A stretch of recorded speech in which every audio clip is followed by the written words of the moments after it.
Let's talk politics. The New York Times keeps getting news out of one poll, but it's a big one. It shows Trump winning, and Trump even winning when there are three candidates in the race: himself, Joe Biden, and RFK Jr., who apparently has 25% of the vote. Do you think it's that high?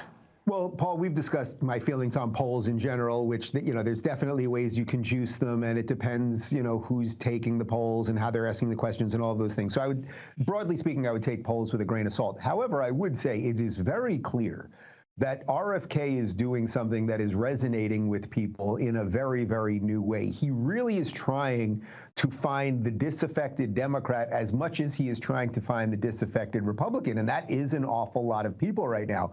I don't think there's any evidence either way whether he would actually draw more away from, say, a Trump or a DeSantis or Biden. I don't think there's really any way of quantifying that. I can tell you, I did an event with him about 2 weeks ago in Los Angeles, a super enthusiastic crowd, and I started asking people. I literally walked out into the crowd after the event, and I started asking people, which way do you usually vote?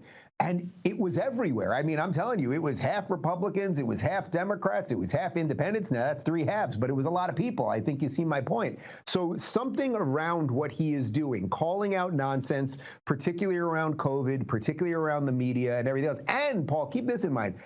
Let's say he's not at 25%, but let's say he's even at 15, or even if it was 10%. That's an extraordinary number for an independent. And he's doing it while the media is completely ignoring him. So, yes, the more they ignore him, the more I actually think something is going on there.